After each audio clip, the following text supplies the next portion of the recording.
big shout out to you for making it through the hectic holiday season.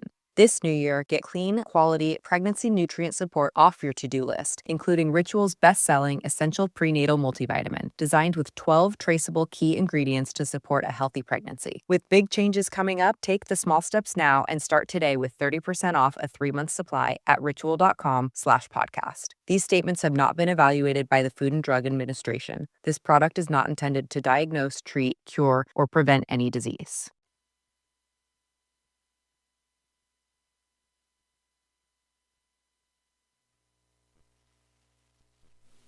In a world where insanity reigns supreme and safety pin manufacturers are running out of metal for the diapers of the leftists, it's comforting to know an ancient, fat, long-haired, bearded reprobate has your mind in mind. Ladies and gentlemen, boys and girls, children of all ages, broadcasting behind enemy lines in occupied California, and despite every attempt by the SHR Media Network to revoke his shameless contract, we return to the bloviating Zeppelin's Berserk Bobcat Saloon.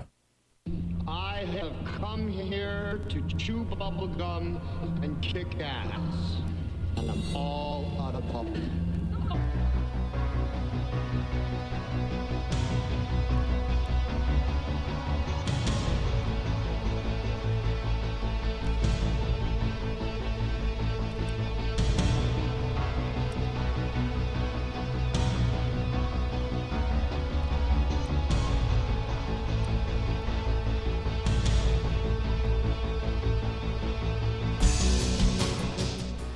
Ladies and gentlemen, boys and girls, children of all ages. Oh, the camera's in a different position now. Hello, up there. There we go.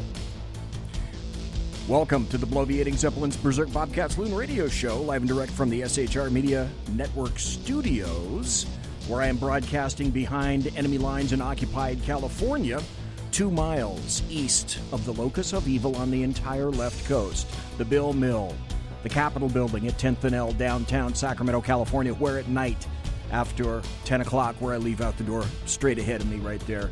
As I open the door, I can smell the odoriferous stench of brimstone and sulfur from the evil from that nasty building downtown.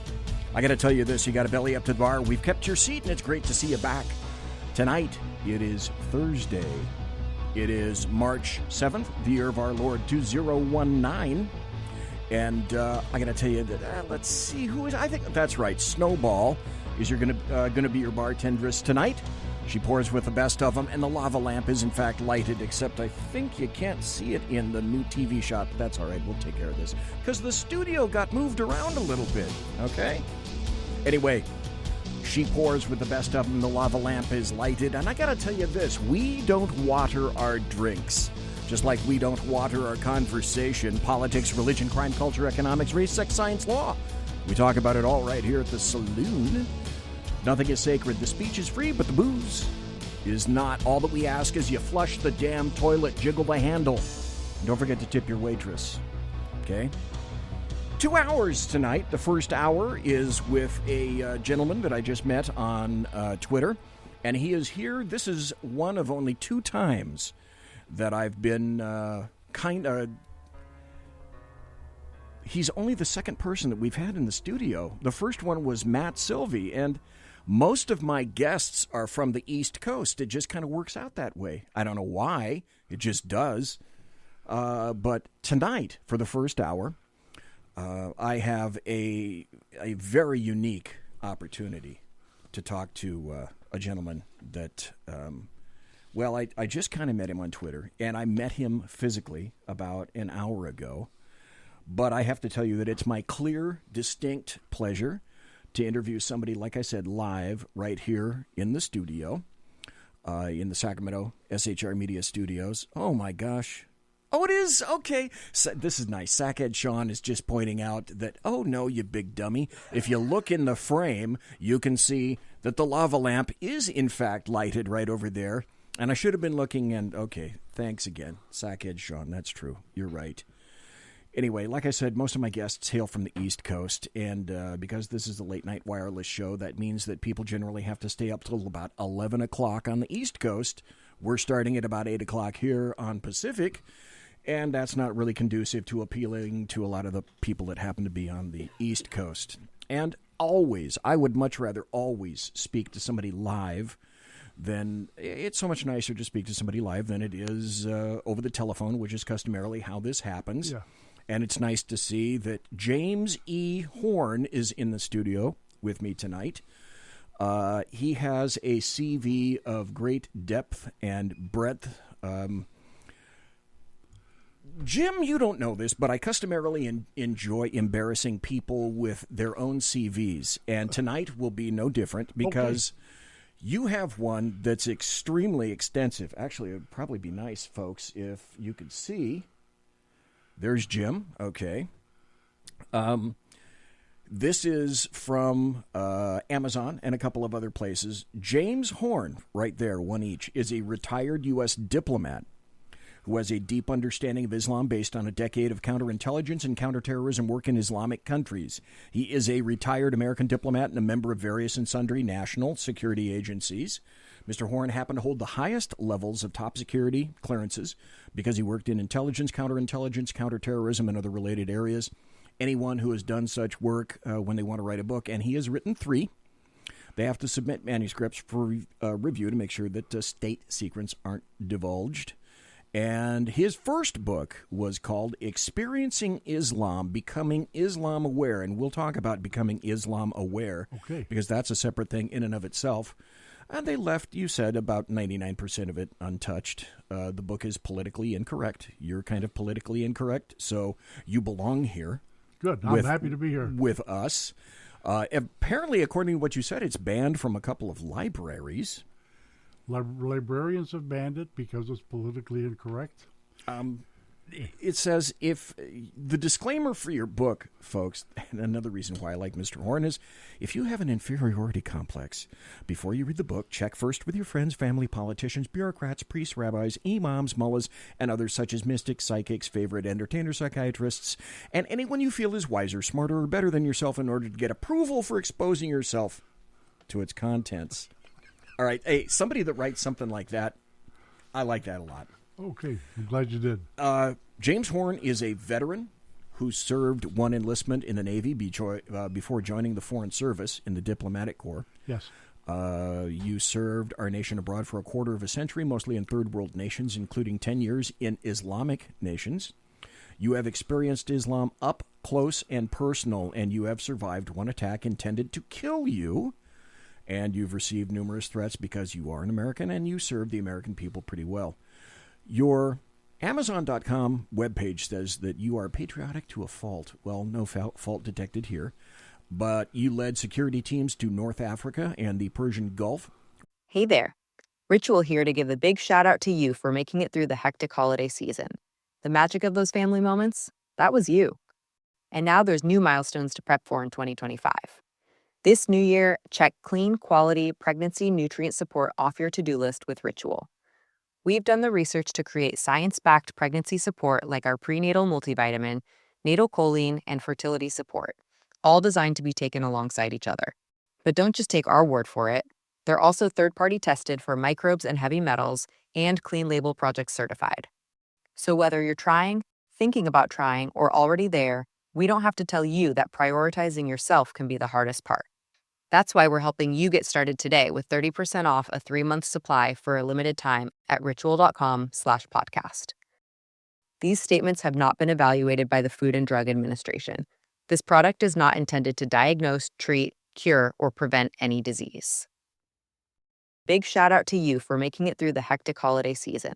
This new year, get clean, quality pregnancy nutrient support off your to-do list, including Ritual's best-selling Essential Prenatal Multivitamin, designed with 12 traceable key ingredients to support a healthy pregnancy. With big changes coming up, take the small steps now and start today with 30% off a 3-month supply at ritual.com/podcast. These statements have not been evaluated by the Food and Drug Administration. This product is not intended to diagnose, treat, cure, or prevent any disease. Where you made security changes and improvements to embassies and consulates that made them terrorist-proof. With that, and I'll continue with the CV, and folks, trust me, it keeps going. Okay. So Mr. Horn here has definitely committed to the United States of America, but with that and your knowledge, training, and education, training, and experience in consulates, armoring them, making sure that they have excellent security. Yes. When I first read that, the first thing that came back to me is, you know what, I need to talk to you about Benghazi. Okay. So that's another thing that I need to remind myself of. And the other thing is I need to make sure that... There we go. Now we can get both of us here. You are highly critical of Islam, which you refer to as a cult, an ideology, not a true religion of salvation. No, it is not. Which is very interesting. I've been writing on my blog since 2004. And when I started writing about that, Islam, it got into my wheelhouse, of course, because of 9/11. And I came to the conclusion after reading lots and lots and lots of stuff that, in my opinion, and I will ask you about this, in my opinion, there is no such thing as a moderate Muslim. Nope. That's just my opinion. There are simply Muslims who aren't doing it right, in my opinion. I have been saying for a long time that Islam is as Islam does, and that's how you should judge it. And unfortunately, it's not judged in that fashion. And then I went a little bit further and I said, you can quantify Islam as a religion, but I tend to say it's more of a social, cultural, economic, military, and political ideology kind of masquerading as a religion. So any thoughts, James Horn, about that? In other words, from your experience, the totality of your experience, what is your overall belief or thought about Islam? Islam is evil. I've all of my life I've been interested in faith-based religions. Okay. And my family did not have religion at home. When I was a teenager, I went to a church and I became active in the church and I learned about Christianity. After I got out of the military, I went to university for a little while. Then I went into the Foreign Service and went overseas. My first place was Istanbul, Turkey. And I was always curious about Islam. So I went to, and I found an imam who spoke English at the Blue Mosque right on the Bosphorus Straits. And he started teaching me about Islam. He lied to me. But I didn't know it because people say if you want to learn about Islam, go ask an imam. Okay. Because you're talking about the T word. Yeah. A clergyman is supposed to be honest. Well, these guys were clergymen. They were not honest. They were telling me stuff to befuddle me, to make me believe how wonderful Islam was, and to try and get me to become a convert to Islam. This was a weekly session. After about 6 months, things started to not jibe. And so I asked a couple of other people about it, and there was an old Muslim in the consulate, and I started asking him. And he was not a devout Muslim. He was just born in Islam. And he started telling me, no, this guy is feeding you a line of shit. He's trying to get you to convert. And this is what they do. This is what the dawah is. Dawah is spreading the message of Islam in a way that the recipient will accept Islam, not to tell the truth about it. Okay. Okay. In Islam, they practice two things. One is called taqiyya. Yes, that was the T word that I was talking about. Yeah. Yes. Taqiyya is where you're told to lie. It's okay to lie. In Christianity, it's not right to lie. That's a sin. But for them, anything you can say to advance the cause of Islam, to befuddle the infidel or the enemy, is okay. Another thing is they call it kitman. Kitman is not telling the whole story. For instance, they say Islam was a religion of peace. President George Bush got out and said Islam is a religion of peace. Well, the peace of Islam is peace as long as you submit to the will of Islam, the will of Allah. Otherwise, you have no peace. So this is one of the things that people don't get the message. They hear it. Oh, Islam is wonderful. My neighbor down the road is a Muslim. He's a nice guy. But they haven't been to Syria. They haven't been to Iraq. They haven't been to Karachi. They haven't been to Islamabad. They haven't been to Cairo or any of those places there, or like you mentioned earlier, Benghazi. And when you go to those places and you see Islam in action, you know that you're dealing with something that is truly, truly fundamentally evil. Even for Muslims, they don't like each other. I learned that in Turkey. Again, I was just a young guy, and I started to observe that the Turks didn't seem to like Americans or the British or the Germans or the French, their NATO allies. They didn't seem to like us very much. But I found out that they hate each other. I'm trying to remember exactly how it goes, so I'm going to have to paraphrase as best I can. Okay. Me against my brother. Me and my brother against my cousin. Me and my brother and my cousin against the town. Me and my brother and my cousin and the town against the outsider. Yes, that's exactly what it is. And I can distinctly remember that some of the... I retired as a sergeant with a local sheriff's department around here. So I supervised a lot of guys that came back from the Middle East. Mm-hmm. A lot of Middle East veterans, etc. Yes. Some of the best, most squared-away troops that I've had the luxury of supervising, because you provided direction and you turn them loose, and because they've operated in a paramilitary atmosphere before, and they just go ahead. They've got discipline. They've got a mindset of discipline and sacrifice, and they just go straight ahead. And I can remember having distinct conversations with these guys, and that was one of the things that they said. They said some other things, which we can get into a little bit later, that were shocking to me. Mm-hmm. I first came in on a conversation, and folks, I'm going to tell you up front, this is a late-night radio show. We say F and S words every once in a while, and then we provide concepts to you that perhaps you haven't heard before.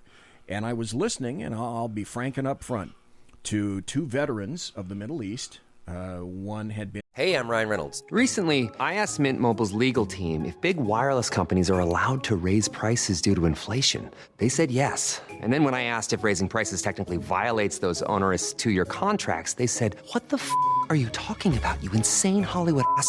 So to recap, we're cutting the price of Mint Unlimited from $30 a month to just $15 a month. Give it a try at mintmobile.com/switch. $45 upfront payment equivalent to $15 per month. New customers on first 3-month plan only. Taxes and fees extra. Speed slower above 40 gigabytes. See details. In Iraq, the other one had been in Afghanistan. And they were talking to each other. I was passing by, overheard the conversation, and I heard something similar to... It was a hell of a thing when I discovered, in terms of the way that Islam is practiced in the Middle East, I learned pretty much immediately that women are for procreation and little boys are for pleasure. Especially in Afghanistan and Pakistan. That caught me up, and I stopped. Mm-hmm. And as you might imagine, my mouth fell open, and they were a little chagrined that I overheard what they'd said. But one of them said, "Okay, I'll tell you what. I'm not going to tell you anything more, but get on your favorite search engine and go insert Baka Batsi boys. Baka Batsi. BACHABAZI boys." And I'm not going to describe it. I'll just let you folks right now get on your favorite search engine and go ahead and see what you get as a result of that. Well, I discussed some of that stuff in the book I have, Muslim Men Fear Women. Yes, that was your second book, right? That was my third book. Third book, okay. Yeah, and the subtitle of that book is Islam is Toxic for Females. And I talk about how Muslim men and how it's evolved in that part of the world, they want to have sexual pleasure. Well, they can do that with a young girl when she's a virgin, but after she's had one or two children in a part of the world where they have no gynecologists who can repair women if they've torn delivering babies, these guys want something that's nice and tight and snug. And that's what they like to go to little boys, because they get pleasure from boys. And after a while, they just have these women, they make them pregnant so they can have more Muslims and stuff like that. But the women are property. You don't marry a woman for love. Your family arranges the marriage. You provide a dowry, and you buy her and she becomes your property. Or sometimes they can go out and they can buy a woman. She's a slave. There is no woman in the Middle East, in the world of Islam, who is free.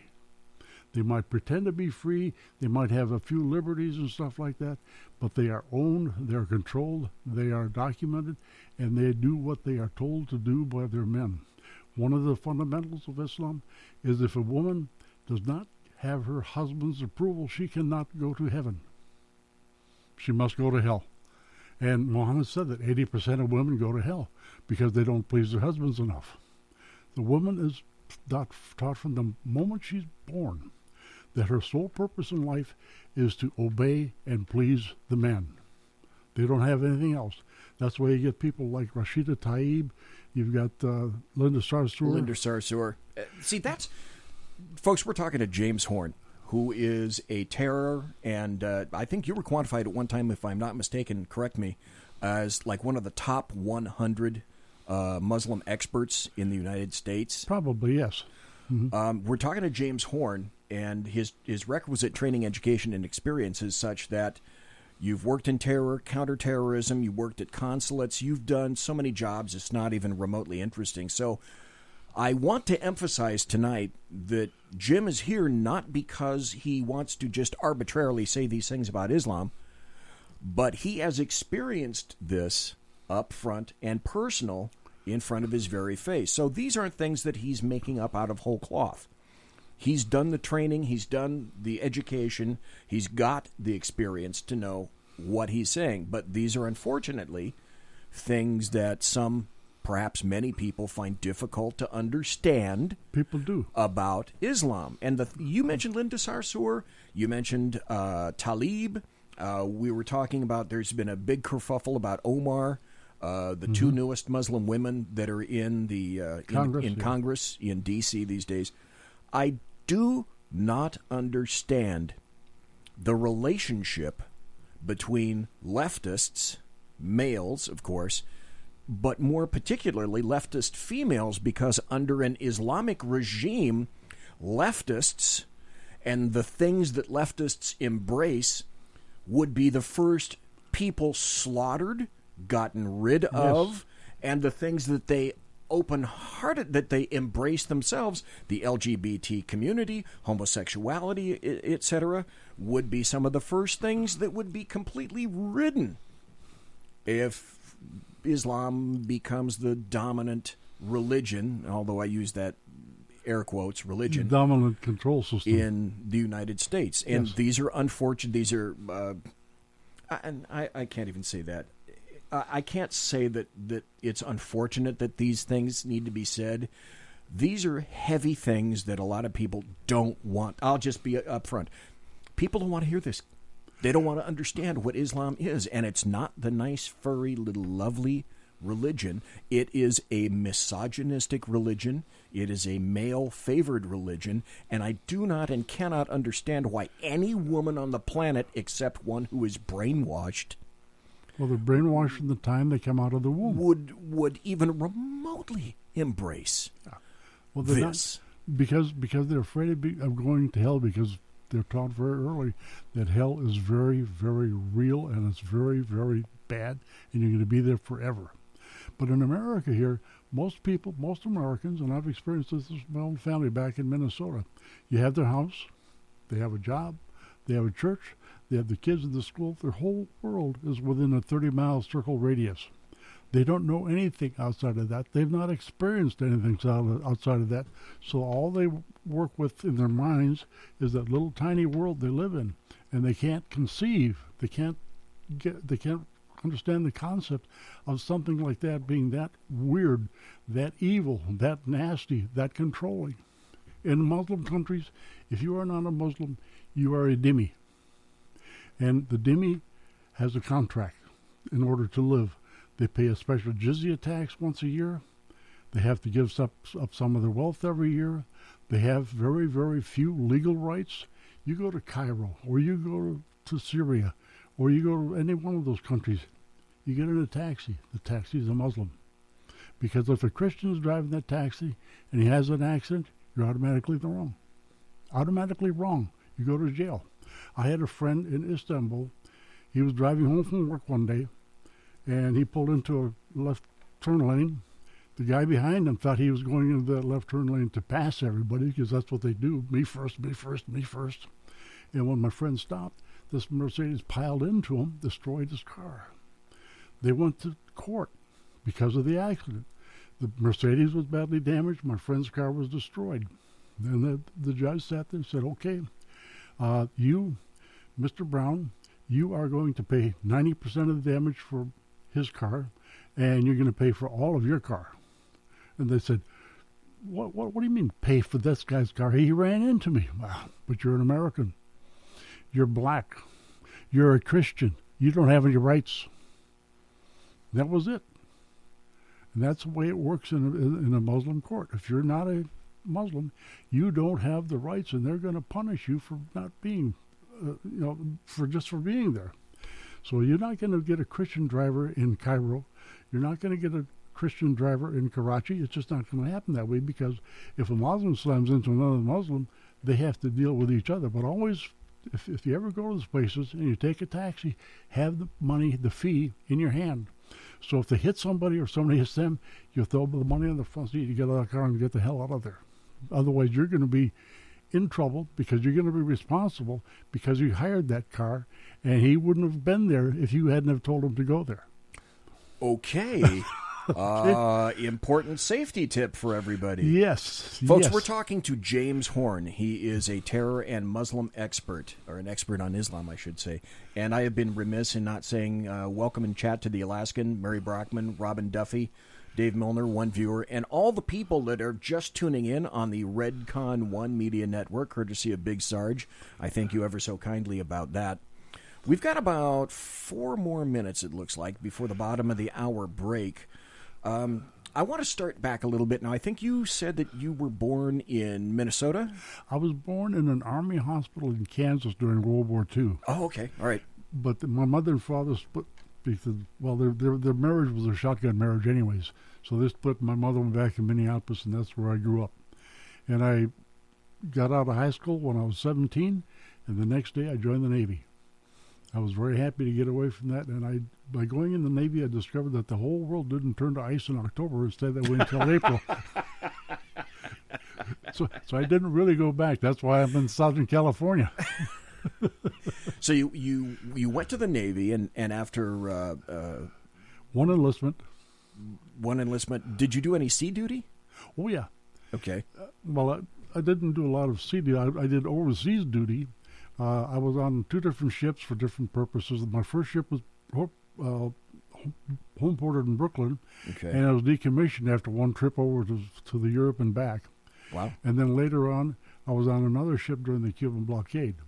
I had overseas duty. I was stationed in Sigonella, Sicily, and I used to catch flights with the Naval Air people because of the Naval Air Station, and I've been to Benghazi. So I've traveled around different parts like that. I was part-time crew member once in a while, so I could get along and go out and see different places and different things. It was very good for me. But I experienced Islam early in Benghazi, where people outside of the fence would throw rocks at us when we walked around inside the base. They didn't like us, and I didn't understand why. I thought everybody loved Americans. No, if you're a Christian, quite so much. If you're a Christian and you're on Muslim soil, you are violating them. They don't like anybody being there who's not one of them. So if you're going to be there, you have to submit to the rules or join them. I made a comparison a while ago, and it's kind of a Star Trek reference. Mm-hmm. I referred to Islam, and I was immediately corrected by somebody who overheard me. I said, basically, for what I'm getting out of this is that Islam is kind of like the Borg. Resistance is futile. You will be assimilated, or will find some way to eliminate you in some fashion. Islam, if you remember after Southeast Asia fell, the Angkor took over Cambodia and killed 1/3 of the population. Oh, the Khmer Rouge. The Khmer Rouge. They were called the Angkor to the Cambodians, okay? That's what Islam is. If you don't do it our way, if you're not one of us, if you've done anything to offend us, you're dead. or you're going to die, or you're going to suffer terrible consequences. In Cambodia, if people had fillings in the teeth, that means they were rich enough to have gone to a dentist. Kill them. If they wore glasses, they must be educated. Kill them. And that's what this stuff boils down to.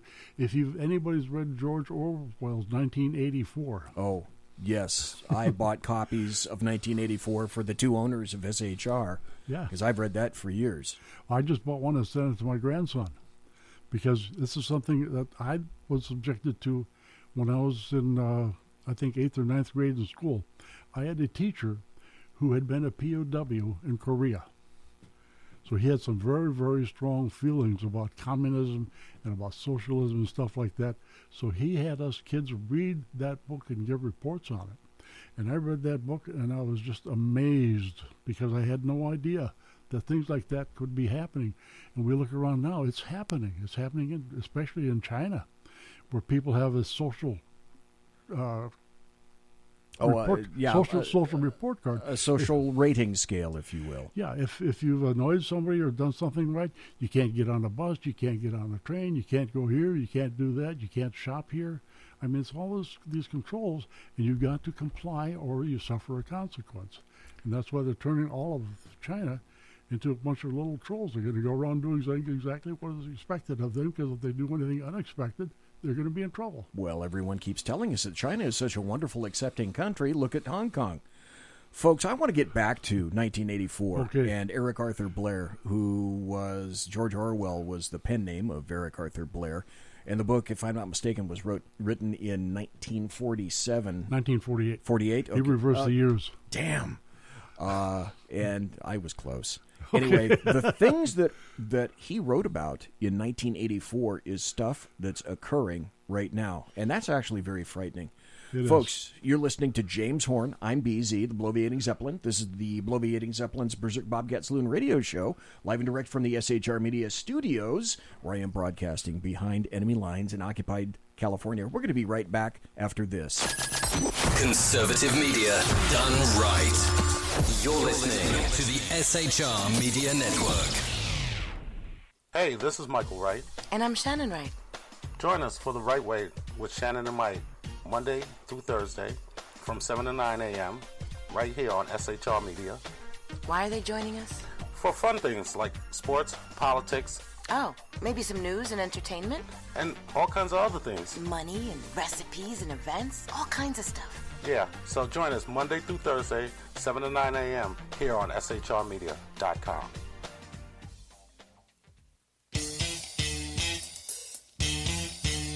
From a public locker inside a dilapidated Long Island rail station comes a show designed to piss off liberals using truth, facts, and ridicule. The Lid Radio Show, featuring the conservative voice from the People's Republic of New York, the Lid himself, Jeff Dunitz. Tune in every Wednesday at 2 p.m. Eastern, 11 a.m. Pacific on the SHR Media Network. Go to shrmedia.com. At Lid Radio, we fight for the truth, justice, and a good kosher T-bone. If you don't listen, Hillary Clinton might sneak into your bedroom in her housecoat late at night and blame you for her election loss. It's the Lid Radio Show with Jeff Dunitz.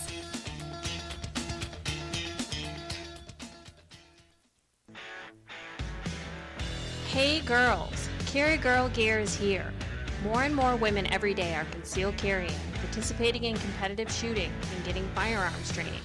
It's not a boys' club anymore, and we don't have to shop in their stores anymore either. Finally, a cool and unique clothing line just for women. Dope tees and hats for the patriotic concealed carry and 2A girl. So what are you waiting for? Go check out carrygirlgear.com today. It's your business diva here, Melanie Collette. I am inviting you to a front row seat as I discuss some of the most intriguing details of wealth and finance with today's movers and shakers in the world of business. Listen in and discover financial truths on a global, domestic, and household scale. Uncover topics that will impact your wallet today and in the future. Money Talk with Melanie airs Monday through Friday, 5 p.m. East, 2 p.m. West, right here on SHR Media and High Plains Pundit Talk Radio. You can't afford to miss it.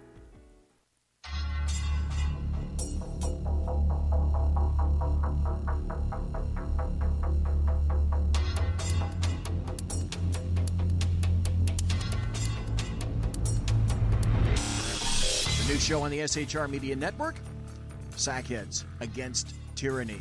On shrmedia.com. Go there quick like a bunny, 11 p.m. Eastern, 8 p.m. Pacific, every Wednesday. Live and direct on the SHR Media Network. shrmedia.com. Be there.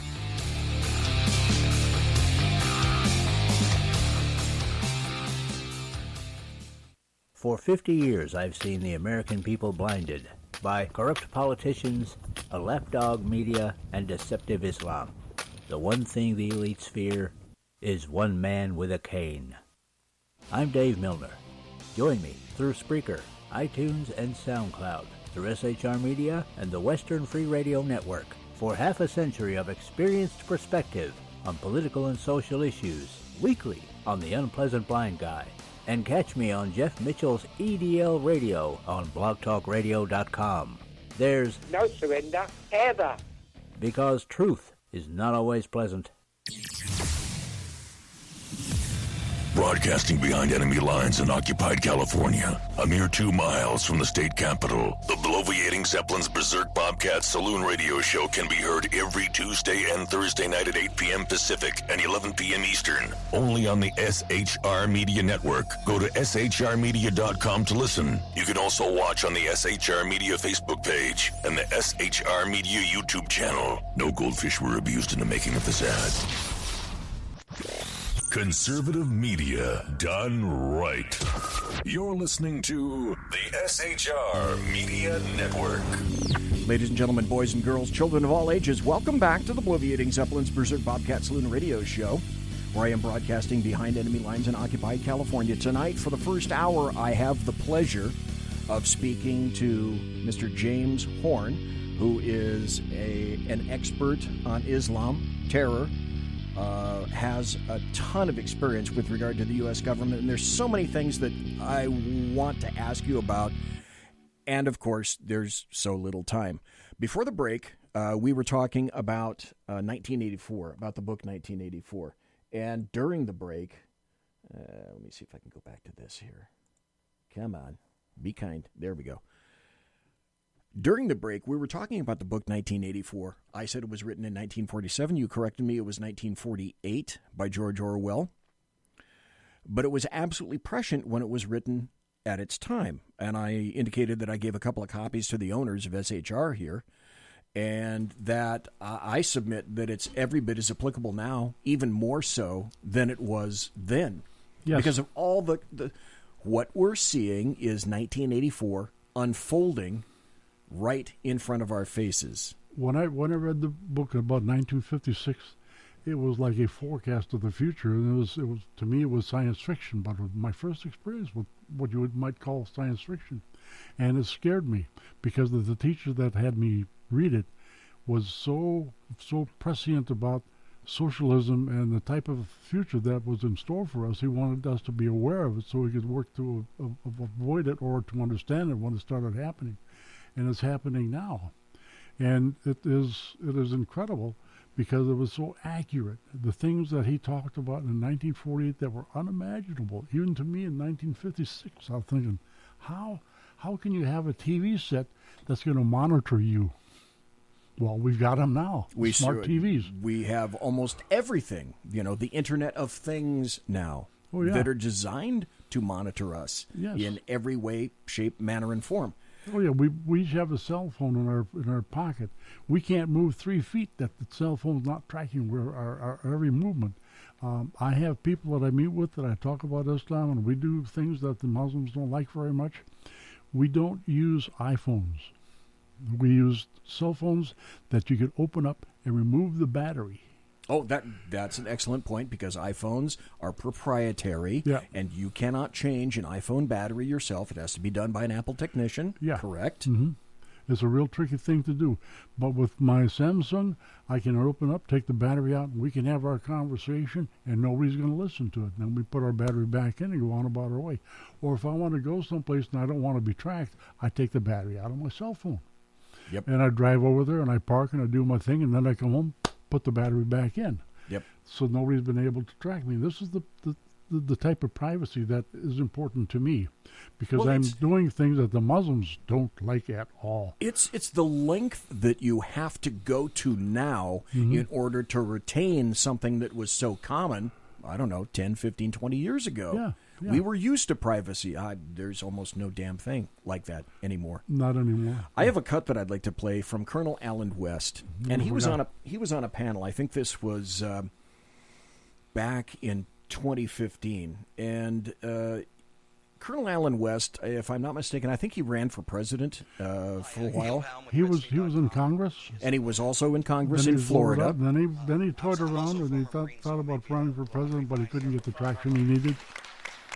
Anyway, he's on a panel We here. were talking about how to identify the enemy, and last week, Helen Thomas, pausing for booing, she was. You can it see was this after the dates a Christmas little. bombing incident, and they were talking with the counter-terrorism czar, and her question was, why do they want to do this? And the answer was, well, because there's this warped version of Islam that. Okay, that they're talking about, just to let you know, why do they want to do this? They're referring to Islam. Is motivating them. And her question again was, why? Why would they warp a religion in order to attack us, as if that was the order that had happened? And so we got to attack America. Let's warp Islam. What do you say to people who will jump through any mental hoops in order to make us the bad guy? Because her conclusion is that they are fighting a war to be isolated and sovereign, not a war against us. How do you answer people like that? The panel is. You're the smartest guy here. We're going to stick you with the hardest question. We got some legal advice here. Maybe we can The figure panel it is out. dumbfounded. Take the fifth. Yeah. I mean,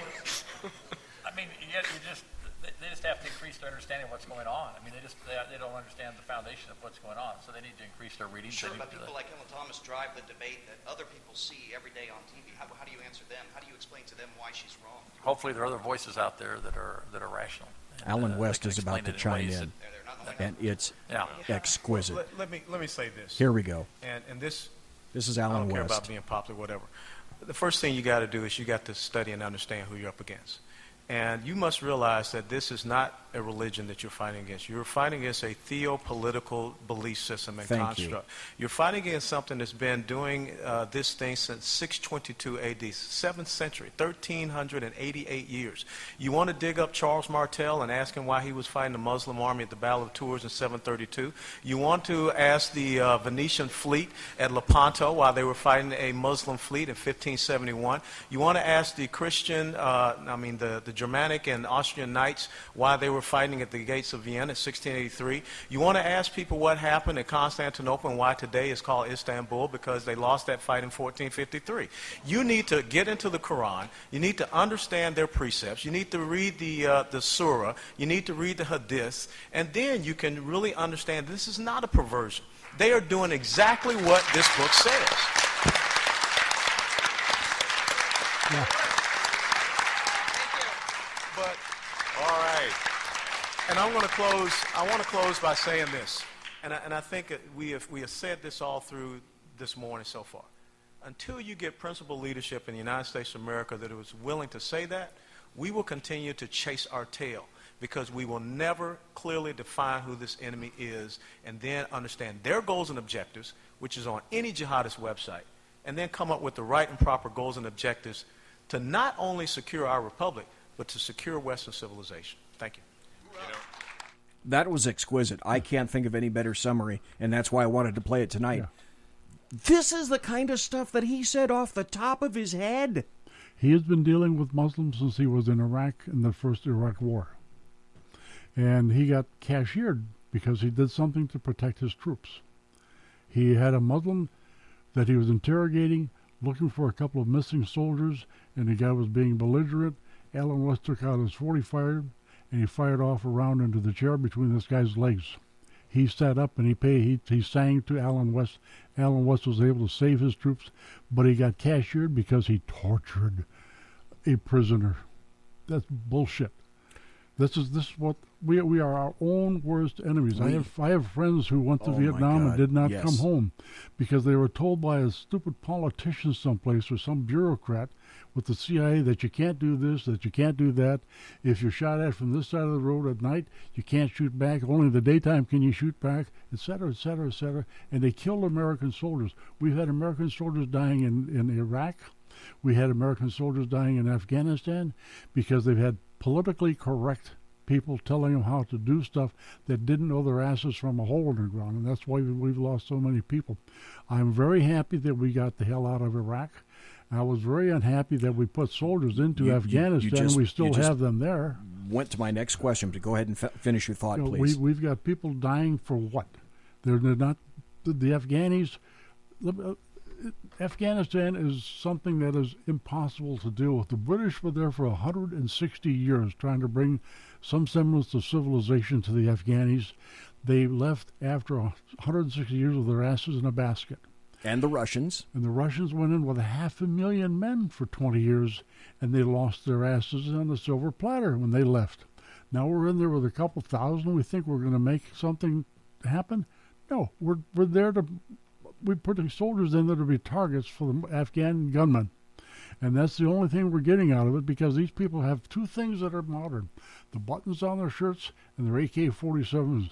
Everything else goes back to the 7th century. Their mentality, their thinking, and everything else in their lives is all 7th century mentality. And they don't want to modernize. They don't want to have Mercedes-Benzes, except for a couple of them. They don't want television sets. They want to have the world the way they want it.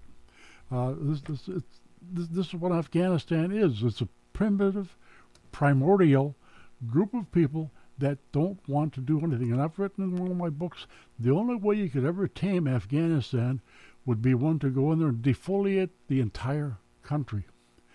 Then put drones in the air with night vision, and you see anybody walking around carrying a gun, you blow them away. You bring all the children in and you put them into Western-style education away from their families for about 4 or 5 generations.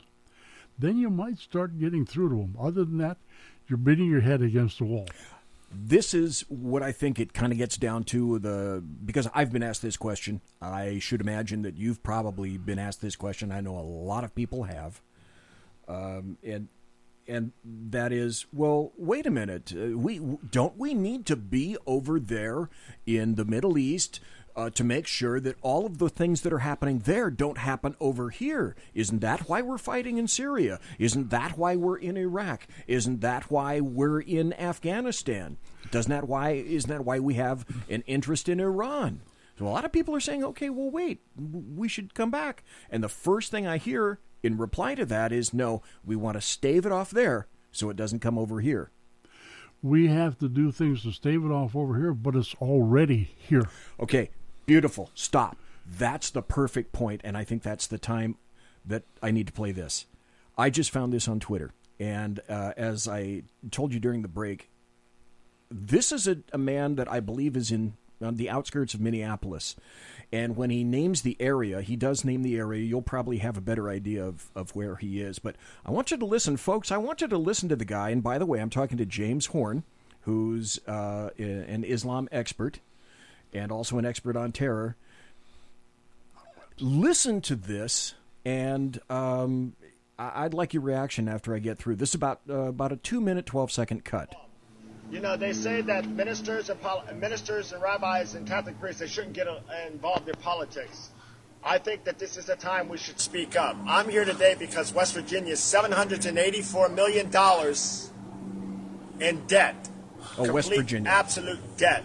Right here, they're building brand new houses. Now they've taken the white folks and black folks and they moved them down the road here to substandard housing conditions, so that 321 Syrian Muslims can move down in this neighborhood in 2 months when these are completed. This is at a cost of $87 million. You see that funeral home over there? It is to be torn down in 2 months, and a mosque is going to be built there.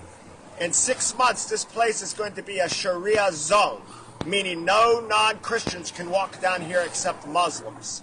Now, why would they take white Americans and black Americans and throw them down over there in substandard housing and give this to the Islamic people who come here last month. You all remember on WOWK News? They come here 3 months ago, 321, and you all cheered and came down here and protested and convicted them. They're living here free on your taxpayers' money while regular Americans are suffering down the street here. These Islamic people here, they get $400 for each child while the regular Americans get nothing. They get cars, they get phones, they get free health care. And regular Americans, black and whites, they're suffering. When is America going to speak up for our people? Screw these Muslims and get them out.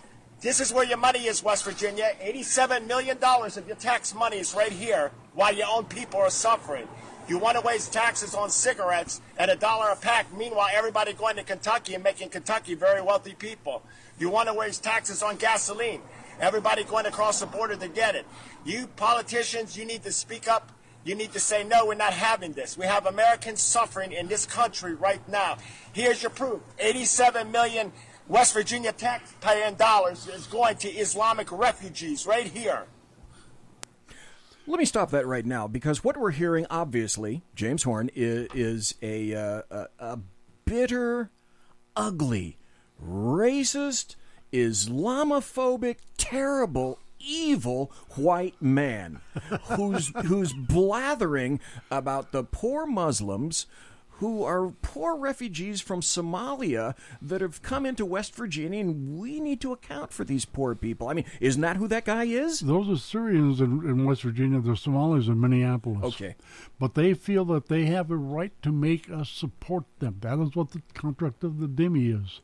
That is what it is for non-Muslims in the Muslim world. They sit on their butts. They make babies. They do whatever they want to do. And we have to give them free housing. We have to buy their food. We have to give them free medicine. That's what Obamacare was. Muslims didn't have to pay for Obamacare.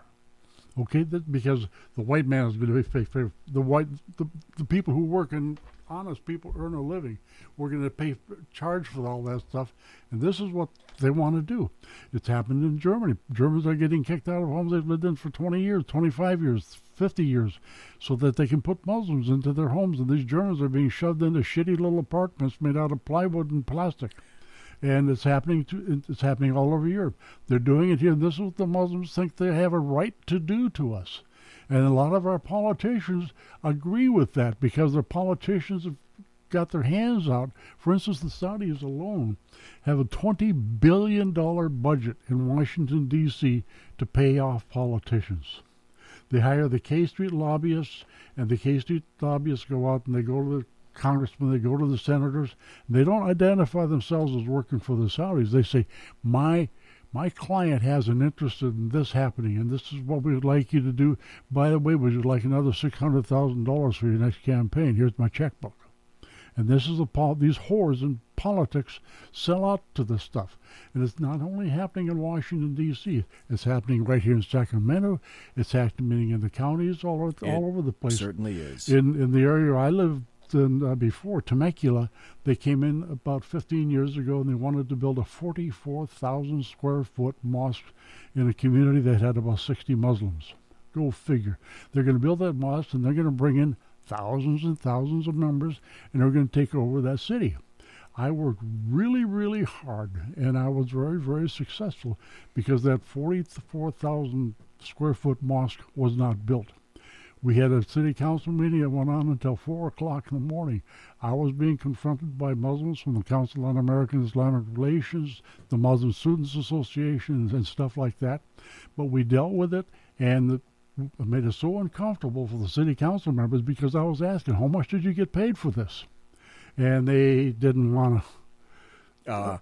They didn't. Yeah.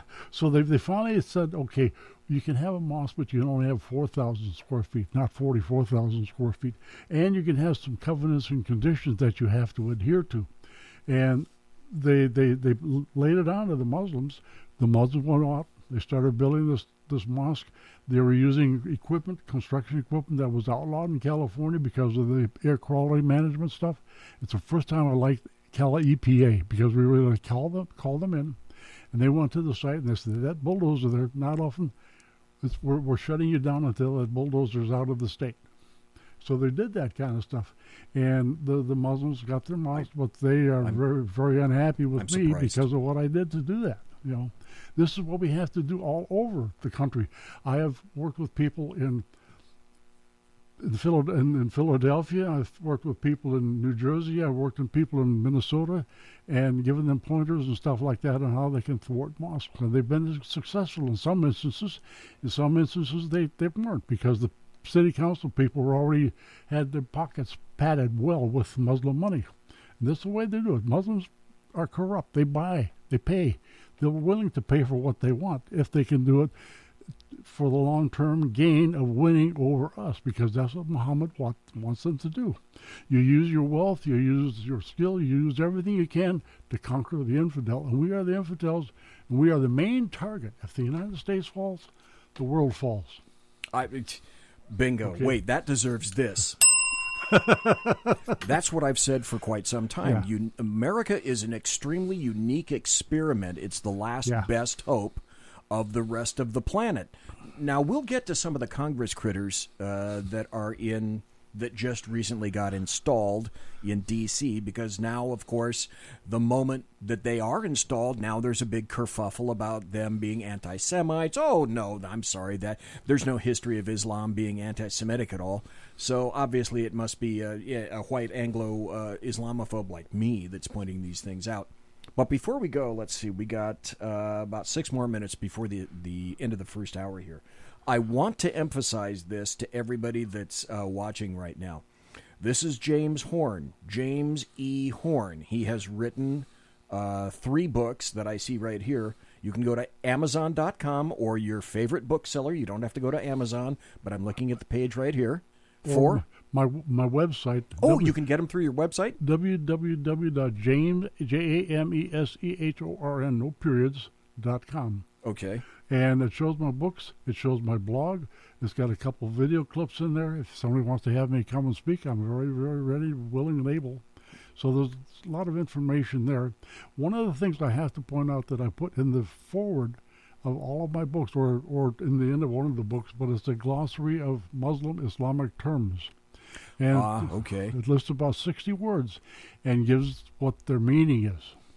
And it's pretty interesting. And if people just read the glossary, you get a hell of an education about Islam, because it tells what they think about us, how they want to treat us, how they believe we should be treated. And it comes right out of the Quran, and it comes out of a book called The Traveler, Traveller, which is Sharia law codified. It's about 1,100 pages long. And half of the book is devoted on how to treat the Christians. It's not just Muslim law. It's about how to treat Christians. And that's what the Quran is about. Muhammad talks about killing Christians, hating. Allah hates Christians. Allah hates the unbelievers. Allah hates this. And you cut the fingertips off before you cut the throat. Make them suffer the pain before they die, because this is what Allah wants. You got to have pain before you die. That's what it is with their halal meat.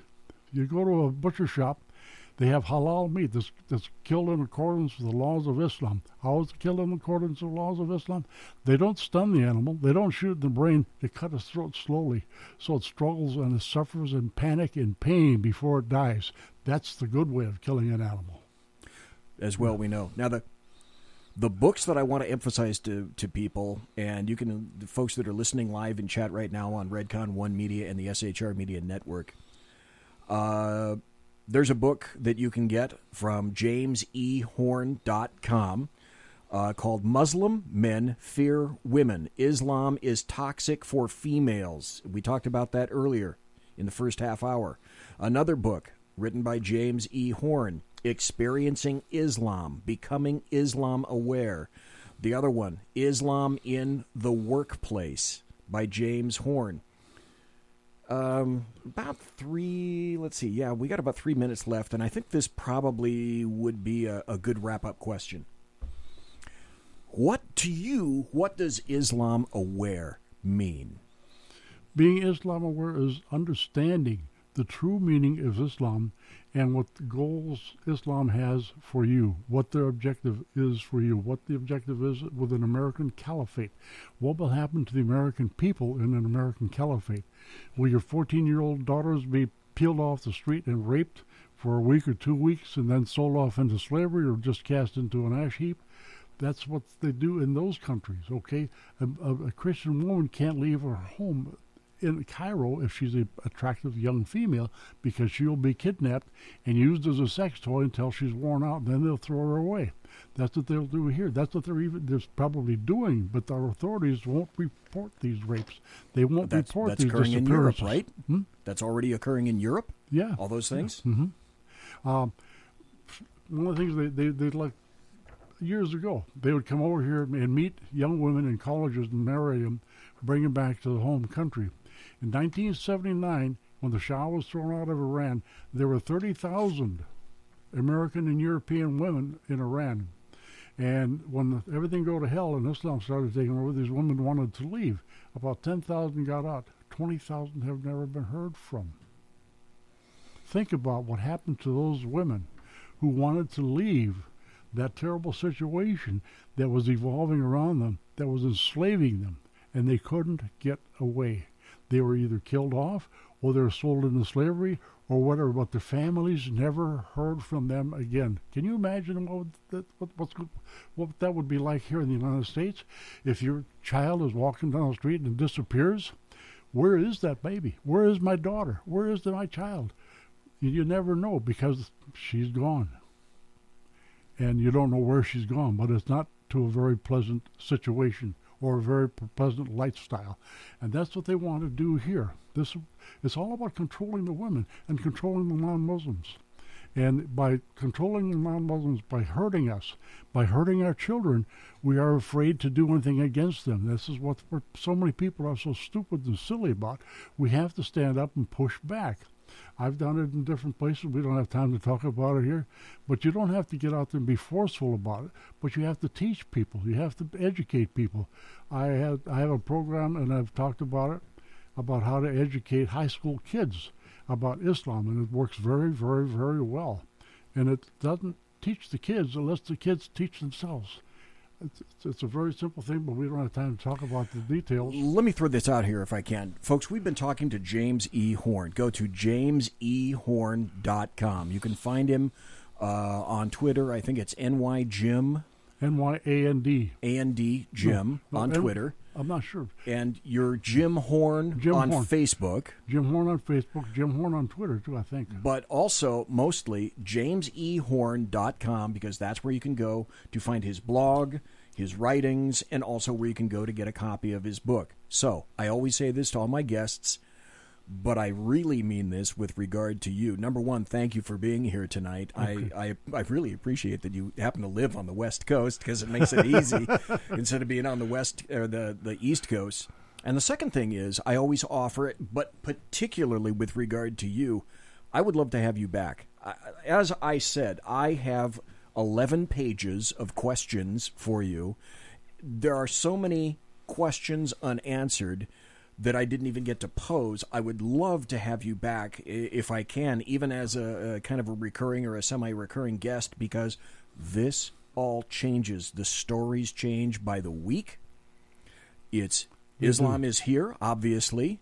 It's not what you think it is. It's a growing cancer. It's like the capillaries under your skin is spreading throughout the nation in every facet of our lives.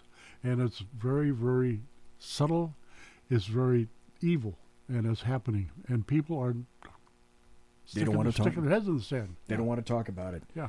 So, folks, that's James E. Horn. I appreciate your being here tonight very much, sir.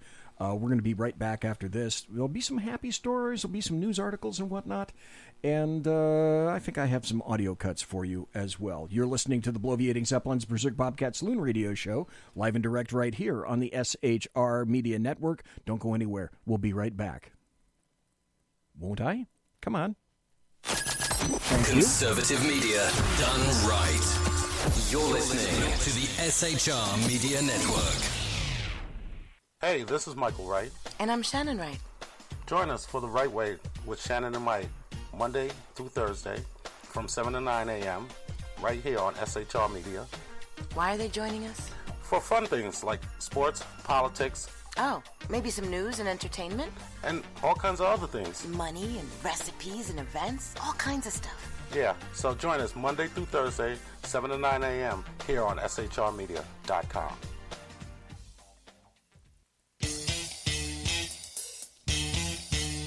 From a public locker inside a dilapidated Long Island rail station comes a show designed to piss off liberals using truth, facts, and ridicule.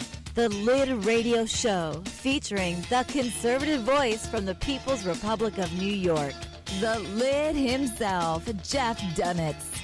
Tune in every Wednesday at 2 p.m. Eastern, 11 a.m. Pacific on the SHR Media Network. Go to shrmedia.com. At Lid Radio, we fight for the truth, justice, and a good kosher T-bone. If you don't listen, Hillary Clinton might sneak into your bedroom in her housecoat late at night and blame you for her election loss. It's the Lid Radio Show with Jeff Dunitz.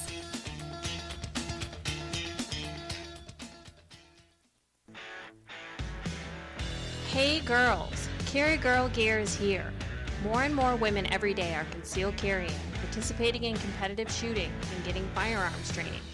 It's not a boys' club anymore, and we don't have to shop in their stores anymore either. Finally, a cool and unique clothing line just for women. Dope tees and hats for the patriotic concealed carry and 2A girl. So what are you waiting for? Go check out carrygirlgear.com today. It's your business diva here, Melanie Collette. I am inviting you to a front row seat as I discuss some of the most intriguing details of wealth and finance with today's movers and shakers in the world of business. Listen in and discover financial truths on a global, domestic, and household scale. Uncover topics that will impact your wallet today and in the future. Money Talk with Melanie airs Monday through Friday, 5 p.m. East, 2 p.m. West, right here on SHR Media and High Plains Pundit Talk Radio. You can't afford to miss it.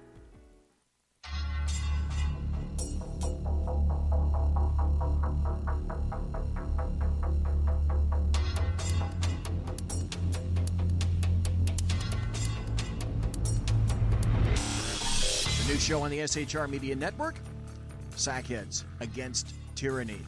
On shrmedia.com. Go there quick like a bunny, 11 p.m. Eastern, 8 p.m. Pacific every Wednesday. Live and direct on the SHR Media Network.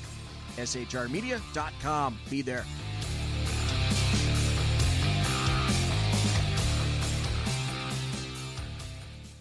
For 50 years, I've seen the American people blinded by corrupt politicians, a lapdog media, and deceptive Islam. The one thing the elites fear is one man with a cane. I'm Dave Milner. Join me through Spreaker, iTunes, and SoundCloud, through SHR Media and the Western Free Radio Network, for half a century of experienced perspective on political and social issues, weekly on The Unpleasant Blind Guy. And catch me on Jeff Mitchell's EDL Radio on blogtalkradio.com. There's no surrender, ever. Because truth is not always pleasant. Broadcasting behind enemy lines in occupied California, a mere 2 miles from the state capitol, the bloviating Zeppelin's Berserk Bobcat Saloon radio show can be heard every Tuesday and Thursday night at 8 p.m. Pacific and 11 p.m. Eastern, only on the SHR Media Network. Go to shrmedia.com to listen. You can also watch on the SHR Media Facebook page and the SHR Media YouTube channel. No goldfish were abused in the making of this ad. Conservative media done right. You're listening to the SHR Media Network. Ladies and gentlemen, boys and girls, children of all ages, thanks for listening to the bloviating Zeppelin's Berserk Bobcat Saloon radio show.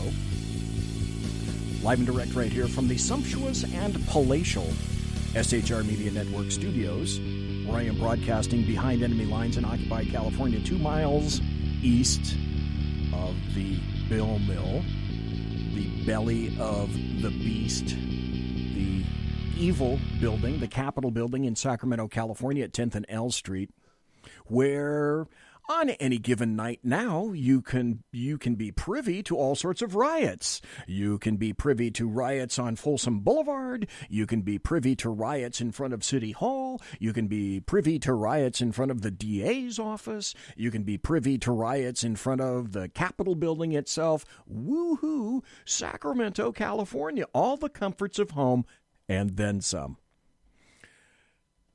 I frequently read articles, and I've got some happy stories for you tonight. But I frequently read articles, and I enjoy Kurt Schlichter and Victor Davis Hanson in particular. And I keep telling myself that I'm going to contact Victor Davis Hanson, VDH, and see if I can get him on the air, see if I can get him on the show. He's a little difficult to contact, but I'm not giving up yet. But I was talking about California because that's where I am. And there's an article that just came out by Victor Davis Hanson that is worth reading in toto because it represents everything that's going on in California right now, and it gives you an excellent perspective as to how fucking insane this state is. And I say it, continue to say it, and I will continue to emphasize whatever it is that's crazy, weird, fucked up, etc. about California, don't laugh it off. If you think that you have the ability to go, ha, ha, ha, ha, California, they'll all fall into the sea. Just remember, California exports that crap, and we export those people to neighborhoods near you. And if you think that effect hasn't come to your state, depending on where you are, it's already there. So if you think that, we can chop California off like most people would like to do and really allow it to fall into the sea, not so fast if you think you're getting away with that one. This is the article by Victor Davis Hanson, and I love the title of it, California's Rendezvous with Reality. Because those who have been listening to my show for a while, and those who are awake, or I guess I hate to use this term, woke, in terms of the reality regarding leftists, Democrats, and the American media maggots, what I call the LDAM. This is Victor Davis Hanson, California's Rendezvous with Reality. Californians brag that their state is the world's 5th largest economy. They talk as reverentially of Silicon Valley companies, Apple, Facebook, and Google, as the ancient Greeks did of their Olympian gods. Hollywood and universities such as Caltech, Stanford, Berkeley are cited as permanent proof of the intellectual, aesthetic, and technological dominance of West Coast culture. Californians also see their progressive one-party state as a neo-socialist model for a nation moving hard to the left. Can't disagree with that yet, can you? Of course not. But Victor Davis Hanson asks, how long will they retain such confidence? California's 40 million residents depend on less than 1% of the state's taxpayers to pay nearly half of the state income tax, which for California's highest tier of earners tops out at the nation's highest rate of 13.3%. In other words, California cannot afford to lose even a few thousand of its wealthiest individual taxpayers. Let me say that again. California, by the numbers, cannot afford to lose even a few thousand of its wealthiest individual taxpayers. Well, wait. A new federal law now caps deductions for state and local taxes at $10,000, a radical change that promises to cost many high-earning taxpayers tens of thousands of dollars.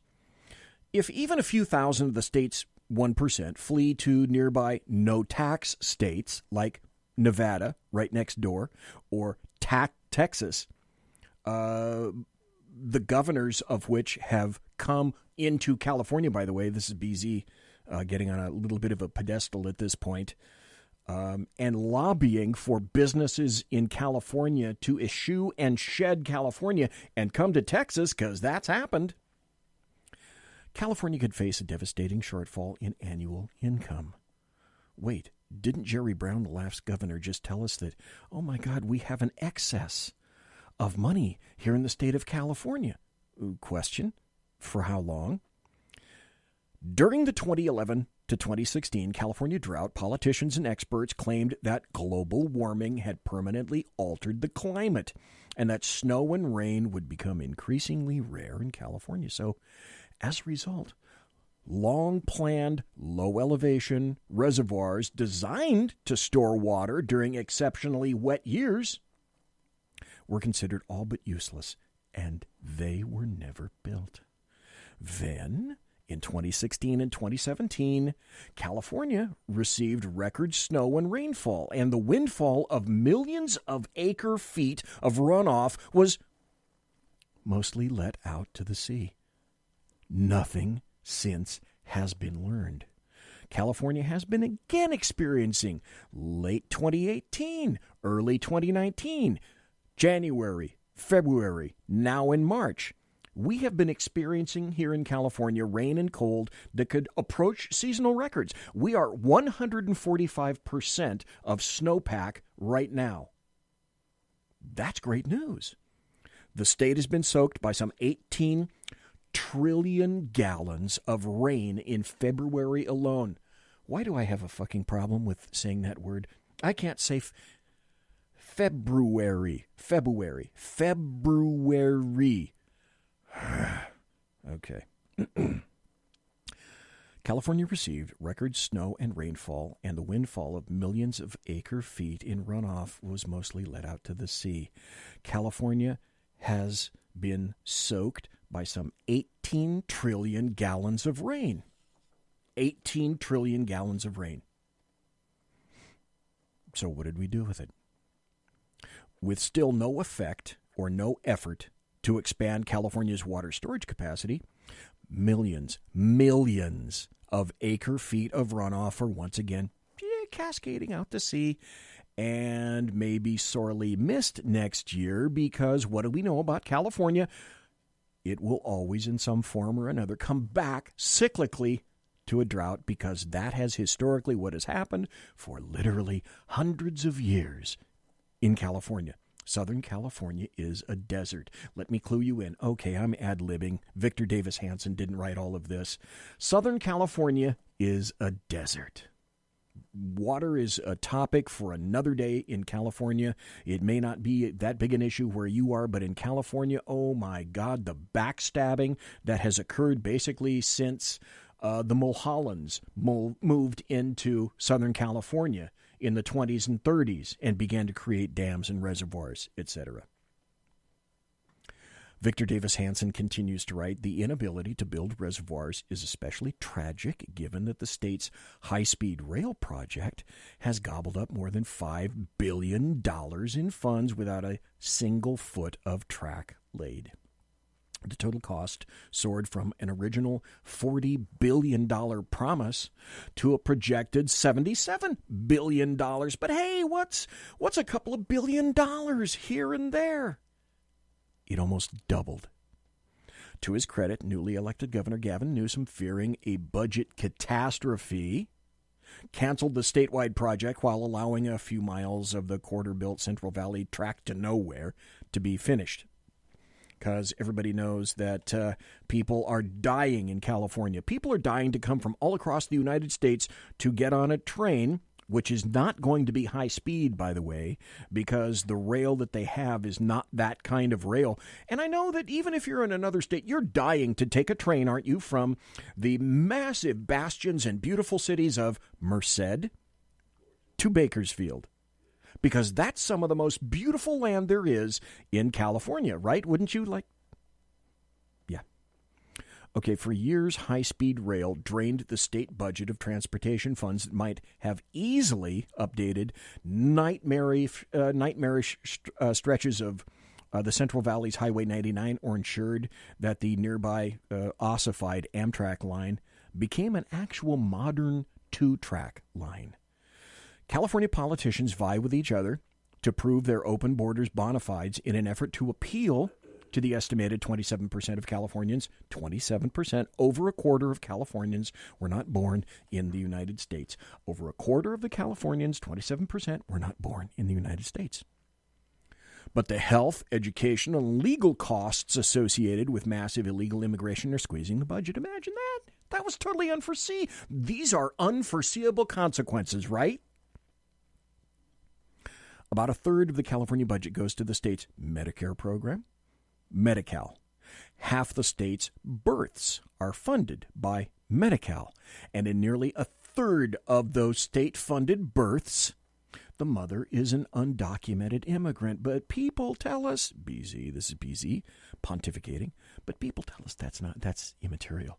Well, not only is it immaterial, but it's racist. Not only is it immaterial and racist, but really the money doesn't have anything to do with it. Not as only is it immaterial and racist and the money doesn't have anything to do with it, but that's not what the Statue of Liberty says, BZ. Plus, going back to Victor Davis Hanson's article, California is facing a perfect storm of homelessness. We live in Sacramento. I have a cabin up at the 4,000-foot elevation in the Sierra Nevada mountains, but it's no shock that I have a wife who lives in Sacramento. So frequently I'm right here in Sacramento and I see it myself.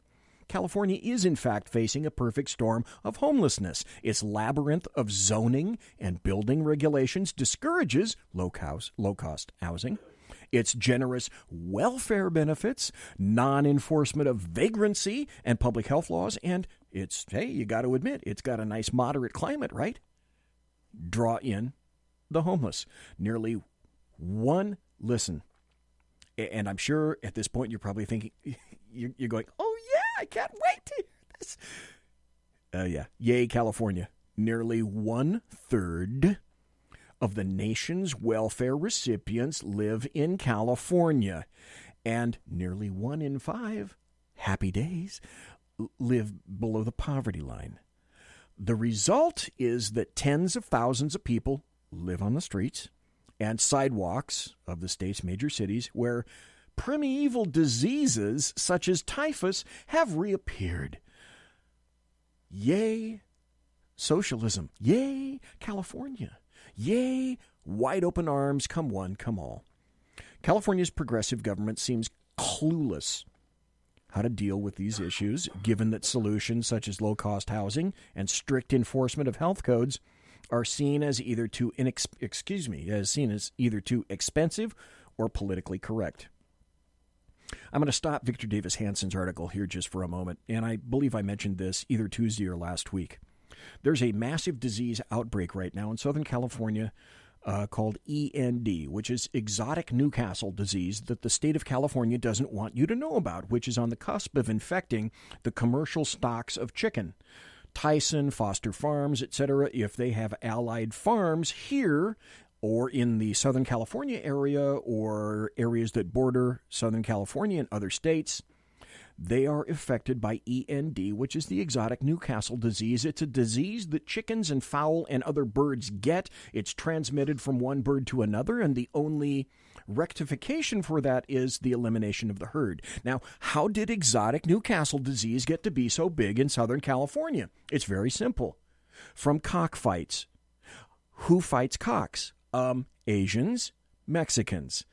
Okay, so then they get that, and then the state of California said, well, it would be too harsh and judgmental to go in and cull these herds.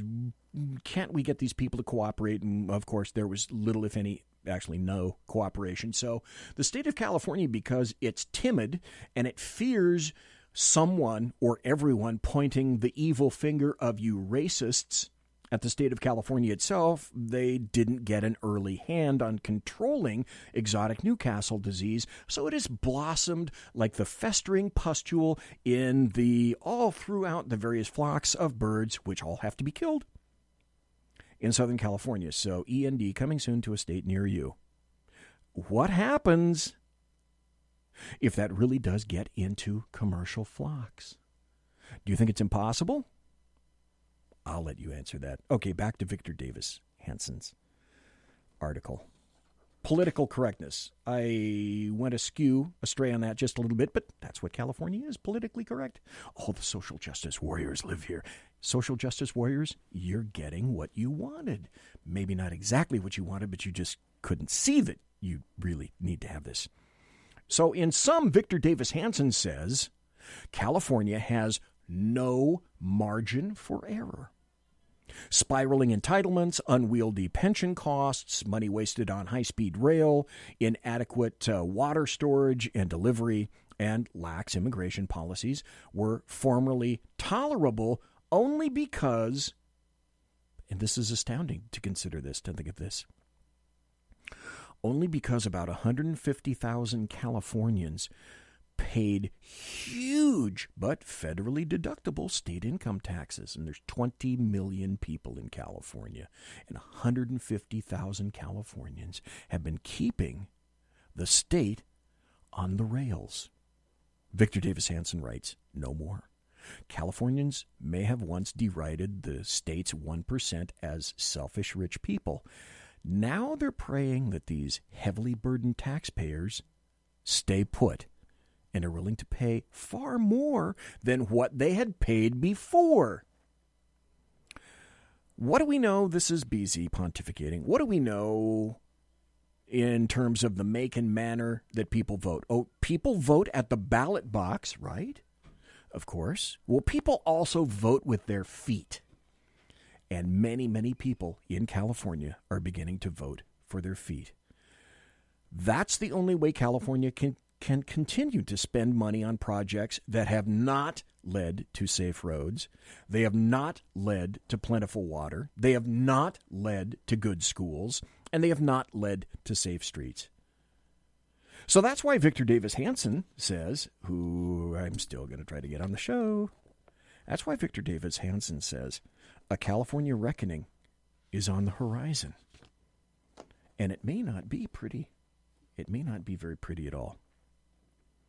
Now, in the first hour, I was talking to James Horn, and he was addressing the various and sundry issues regarding Islam.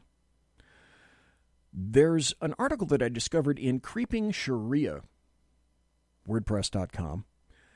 Indiana's Muslim congressman envisions 35 Muslim representatives in Congress by 2030. Now compare that to what we already know regarding what Mr. Horn said in the previous hour. And there have been two recent Muslim Congress women who have been problematic since the days that they got here and were installed in their offices. And this is what occurred recently. From all the anti-Semitic hate vomit that has been spewing from Omar, the lovely little individual, Muslim individual female from Michigan, I believe. House passes broad resolution calling out racism, anti-Semitic comments. Oh, but they failed purposely to not name Ilhan Omar, the person who was responsible for the comments.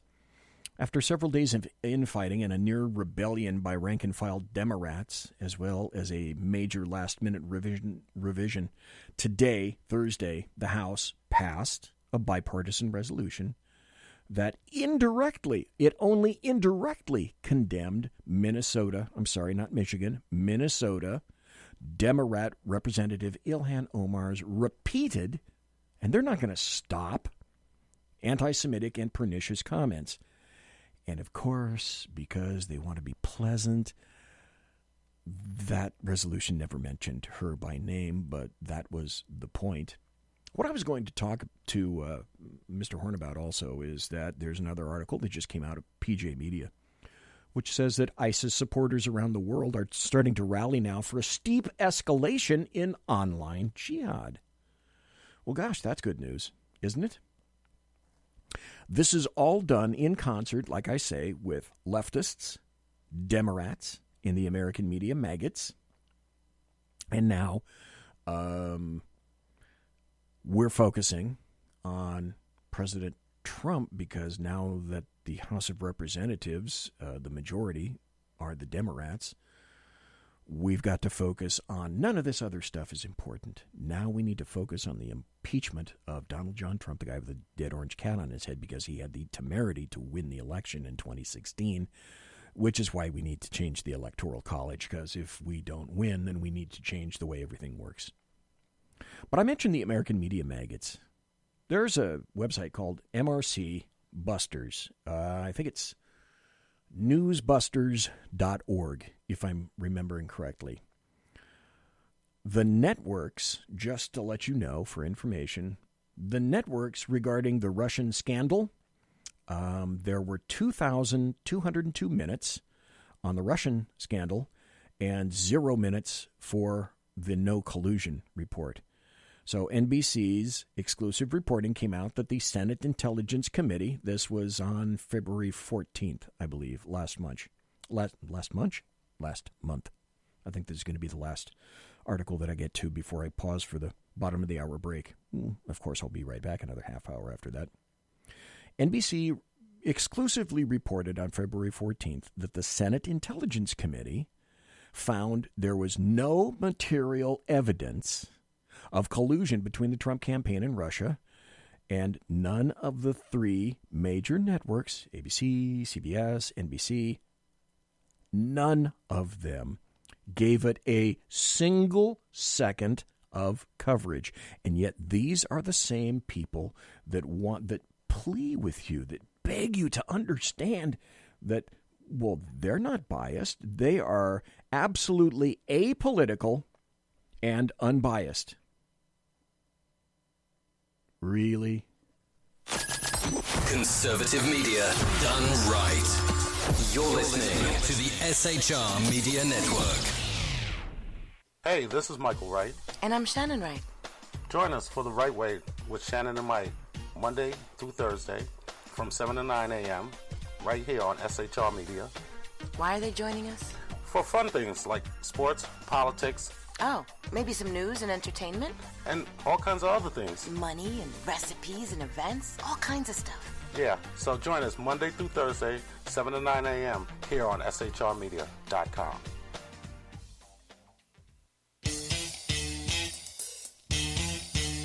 From a public locker inside a dilapidated Long Island rail station comes a show designed to piss off liberals using truth, facts, and ridicule. The Lid Radio Show, featuring the conservative voice from the People's Republic of New York, the Lid himself, Jeff Dunitz. Tune in every Wednesday at 2 p.m. Eastern, 11 a.m. Pacific on the SHR Media Network. Go to shrmedia.com. At Lid Radio, we fight for the truth, justice, and a good kosher T-bone.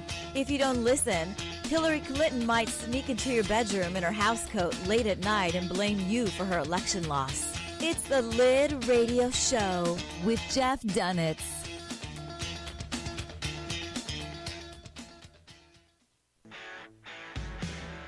Hey girls, Carry Girl Gear is here.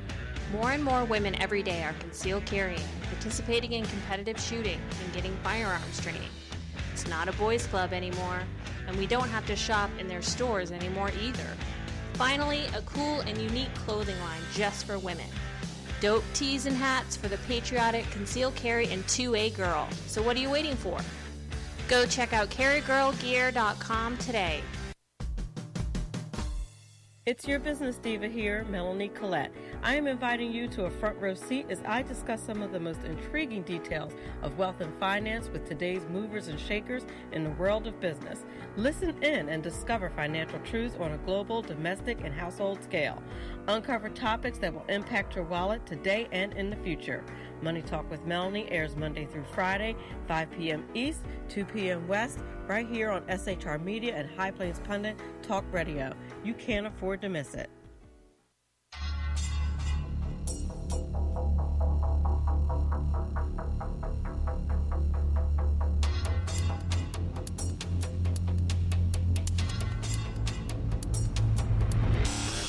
The new show on the SHR Media Network, Sackheads Against Tyranny. On shrmedia.com. Go there quick like a bunny, 11 p.m. Eastern, 8 p.m. Pacific every Wednesday. Live and direct on the SHR Media Network. shrmedia.com. Be there.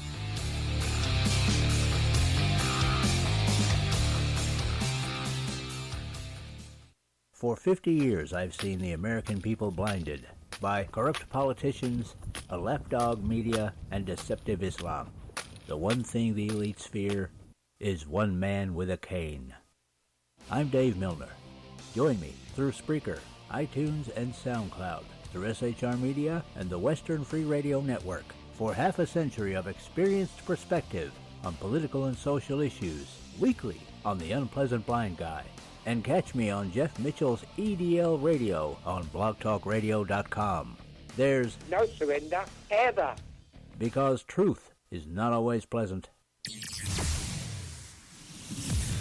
Broadcasting behind enemy lines in occupied California, a mere 2 miles from the state capitol, the bloviating Zeppelin's Berserk Bobcat Saloon radio show can be heard every Tuesday and Thursday night at 8 p.m. Pacific and 11 p.m. Eastern, only on the SHR Media Network. Go to shrmedia.com to listen. You can also watch on the SHR Media Facebook page and the SHR Media YouTube channel. No goldfish were abused in the making of this ad. Conservative media done right. You're listening to the SHR Media Network. Ladies and gentlemen, boys and girls, children of all ages, thanks for listening to the bloviating Zeppelin's Berserk Bobcat Saloon radio show. The episode for March 7th, year of our Lord, 2019, 2019 already. March already. Thanks for being in chat. Thanks for listening live. Thanks for listening on the Redcon 1 Media Network. Thanks for listening at SHR, on the Facebook pages, and also on the YouTube channel. We're going to have happy stories in just a bit. CPAC occurred, and it was last week. It kind of wrapped up last week. And when I heard this next audio cut, again, it inspired me, but it also made me realize, yes, we are at a point in American history where we're going to have to try to fight socialism, which becomes communism, because that's its history, that's what it does, and that's what we've learned. And this is Sebastian Gorka, who made about 27 seconds. And this is what we're having to talk about now. This is the state of America right now. You are on the front lines of the war against communism coming back to America under the guise of democratic socialism, which is just the PC term for communism. Yes. I want everyone to take to heart Donald J. Trump is never going to let it happen. And as he said to Congress, America will never be a socialist country. Absolutely. But how sad is it that we even had to address that? How sad is it that Donald John Trump even had to mention that in a State of the Union speech? That's where we are in the United States. And right now on the Berserk Bobcat Saloon, this is where we are. It's time for happy stories and good times. This is from the GreeleyTribune.com. With Colorado red flag bill on the deck, Weld County lawmakers, commissioners move to protect gun rights with a sanctuary. Well, BZ, what are you talking about now? The 2019 through 2020 Board of Weld County Commissioners, in the face of likely passage of a so-called red flag bill introduced by Democrats that would require residents to turn over firearms in certain cases, Republican Colorado lawmakers, this is occurring in Colorado, Republican Colorado lawmakers are calling on Republican Weld County commissioners to ignore the law should it pass. In conservative Weld County, one of the few in Colorado, beautiful as it is, but go back, ask yourself just a little bit, what did Colorado do? What happened to Colorado? It got bent over because it's a beautiful state. And lots of Hollywood individuals, wealthy individuals from big cities like Los Angeles and San Francisco and New York and other leftist areas with their massive and vast amounts of wealth, they decided, I need to buy 50, 100, 200 acres, Robert Redford, of Colorado, because it's so beautiful here. And when I'm moving to Colorado, I'm bringing my leftist ways with me. So if you're wondering how Colorado went left, now you have a pretty good idea. So in conservative Weld County, the word sanctuary has gotten a bad rap, but House Republicans Lori Sain, Republican of Firestone, Steve Humphrey, Greeley, and Perry Buck, Windsor, are encouraging Weld commissioners to declare Weld County a Second Amendment sanctuary county. The three lawmakers have sent the request on official Colorado House of Representatives letterhead. As representatives of the Colorado House, we want to offer our emphatic support for Weld County becoming a Second Amendment sanctuary county. The letter reads in part, stop. Well, this is terrible. The leftists are railing. How can you decide what laws to obey and what laws not to obey? That's just not right. Say the people that have been opting and making sanctuary cities and sanctuary states for immigrants legal for quite some time. I guess in the world of leftists, it depends on whose ox is getting gored at the particular time. The move comes in response to House Bill 19-1177. If you're in Colorado, you might want to write that down to check its movement. House Bill 19-1177. The Extreme Risk Protection Order bill that would allow law enforcement or others to seek the removal of firearms from individuals deemed to be at risk of harming themselves or others. The bill passed second reading in the House this past week, but still must officially pass out of the House before going to the Colorado Senate. So arguments from conservatives, including Weld County Sheriff Steve Reams, who's cited in the letter, they center on constitutional questions. I am fucking gobsmacked to think that the Constitution would come up in consideration of something as leftist-leaning as removing guns. Come on, the Second Amendment should have nothing to do when we're saving the children. And that's what we're doing here, aren't we? We're saving the children. But now those evil right-wingers are bringing up their stupid constitutional issues again. Jesus, don't they ever go away? So the questions are, does the law, which allows family members of law enforcement or law enforcement to initiate the order and then requires the respondent to prove innocence, where's due process in that? Does it violate due process? Oh, due process. Oh, you mean the thing that we'd rather remove from Kavanaugh, but we have to consider, we have to yield due process to Governor Northam because he needs due process. He's on the left. Kavanaugh, screw him. He doesn't need due process. Due process, that's immaterial. And is it constitutional in terms of the Second Amendment in itself? This bill, he says, the sheriff, in my opinion, is an attack on firearms and firearms ownership under the disguise of trying to help people that may suffer from some sort of mental disturbance or imbalance. Reams wrote in a mid-February Facebook post about the measure. Stop. Leftist Democrats and American media maggots, the LDAM, are very smart. They're not stupid people. I have a blog piece coming out about AOC, Alexandria Ocasio-Cortez, where I make the argument that she's a fucking dumpster fire, but she's not stupid. And of course, people will say, "BZ, you've said she's as smart as a houseplant, as a potted ficus." Well, I've come to recognize the error of my ways, and you will see, and I'll be talking about that next Tuesday.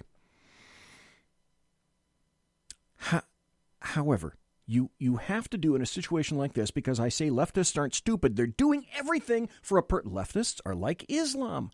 Leftists are like Muslims. They don't play small ball. They don't play short-sighted. They play long ball. Islam plays long ball. Leftists play long ball. Republicans sometimes can't play more than 2 inches in front of their fucking heads. But having said that, BZ always says, do what BZ calls the logical extension. That is to say, well, let's look down the road a little bit here, because abrogations on our rights are incremental. They're like the frog in the boiling pot. You put the frog in the pot and the water's not so bad and the frog doesn't mind staying there, and you turn on the heat and the heat gets up a little bit. Only incrementally does it become an issue. It's incremental here. You cannot yield to anyone about any of your constitutional rights. Never. You cannot yield to anyone anything in the Bill of Rights. You cannot do it because it leads to so much more. Socialism, which is advocated by leftists, leads to communism. We've known that. 100 years of communism was celebrated air quotes, recently. And it was celebrated knowing that, oh, that's right, in 100 years of communism, we've only killed 100 million people because of communism, but one person is a distinct loss. Isn't that what Stalin said? And 1 million people are a statistic. So we want to move from socialism to communism because that's how it goes. That's how history goes. It's the slippery slope. See what I did there, Sackhead Sean? And the slippery slope is never give in. Never give in, because here's what's next. And this has already been proposed in the state of California and other states as well. Because the red flag laws are already being pushed this way by leftists. On its face, doesn't it sound great that if you have some nut butter loon who lives next door to you and you see him doing crazy things and you think he's got some guns, maybe you'd want to turn him in some fashion? Isn't that what all the leftists say? Here's where it's already going. It's going to schools. If you find somebody that you think has a gun, and they're not comporting themselves in the typical leftist arena, and that's where it's going, trust me. If you have someone that isn't lockstep marching with all the leftists in a given school, this is being pushed into not only schools, where I fear these people, but hey, look, you can turn in somebody in a school. Now it's going to a workplace. Hey, I don't like Rod. Rod got my job. I happen to know that Rod fires his guns at a gun club every other Saturday. Rod is evil. You know what? I could swear that I heard Rod say that if he doesn't get the next job here, that he's going to come back with an AK-47. Boom, 911, there goes a cop. That's called swatting. Remember doxing? Remember swatting? Swatting still occurs. So does doxing. I'm sure you see where this is all going, don't you? And all from a happy little story. But I do what I call the logical extension. Figure it out down the road where this stuff can go, where it can logically lead. This next story is, in fact, a happy story, and it comes from around here in Sacramento. The Sacramento Police Department, I won't go there right now. I'm probably going to do this next week, but the Sacramento Police Department has a new helicopter, and it was named for the fallen officer from Davis PD named Natalie Corona. So what happened is that the chopper, the new Sacramento Police Department helicopter, is going to be known as Halo in honor of fallen Davis police officer Natalie Corona. Natalie Corona, by the way, went through the Sacramento Police Department Academy, and she often visited Sacramento's Bell Avenue Elementary School as part of the department school outreach, because that's where she went. Funny thing is, a long time ago in a galaxy far, far away in the 1950s, BZ went to the Bell Avenue School as well. And by the way, pointing out that the name Corona in Spanish can mean crown or a halo. So Halo 1 for a helicopter? Yeah, I'd say that's a perfect name. Now, This could be a happy story. I mean, when I saw this, I thought, you guys are so out of it. You are such loons. Well, now we can laugh at leftists because I think for about a minute and a half, this is worth laughing at. There are people out there that are so scared about this that they feel that they can't actually have a family. These women are so fearful of climate change that they don't want children. They're part of a growing group called Birth Strike. Our planet is in a kind of collapse. Yes. The natural world is collapsing around us, and that's actually happening right now. And I'm so disappointed by the response by our authorities to this crisis. Right, just like AOC, Alexandria Ocasio-Cortez, you can't have kids, apparently, in Britain. This is a thing, too. And so freaked out by it. Everything that I've read. Yeah. That I've basically, last year, I came to the decision that I couldn't bring a child into that. And you have come to the same conclusion, Alice? Yeah, I have. Thank you, Alice. I mean, each day for me is a struggle. Each day is a I really struggle. do. I'm so depressed. And that has led to just a fear that I've never felt before. And my decision for being on Birth Strike mostly has come from not wanting to pass that fear on to someone else. If Birth Strike. She's on Birth Strike. we're in this situation now, you know, even since my parents had me, we've destroyed 60% of life on this planet. We've destroyed 60% of life on this planet. See, if I had a producer, what you would have heard following we've destroyed 60% of life on this planet is... But, of course, I don't have a producer, and that's not what you heard, right? Okay. Pass that fear on to someone else. If we're in this situation now, you know, even since my parents had me, we've destroyed 60% of life on this planet. Right. What would that be like when my child's my age? Will there be 10% left? That's not just to do with being, you know... That's right. So in one generation, there'll be 10% of this planet left at the rate we're going. Are you fucking kidding me? And the answer is no, I'm not. A nature wildlife enthusiast like I am, that's actually... That's dangerous as well. Yeah. So they're on Birth Strike. Yeah, you're fucking loons. This is kind of interesting. This is from the Gateway pundit. Candace Owens drops a bomb. This was interesting, but primordially and primarily absolutely uncovered by the American media maggots. Candace Owens said Michael Cohen approached her to lie about racist Trump. Whoa, whoa, whoa, whoa, whoa, whoa, whoa. Why haven't we heard about this? Now, Michael Cohen was the dude du jour for the past 2 weeks, but we haven't heard that he solicited Candace Owens to try to portray Donald John Trump, the President of the United States, the guy with a dead orange cat on his head, as a racist and a con man.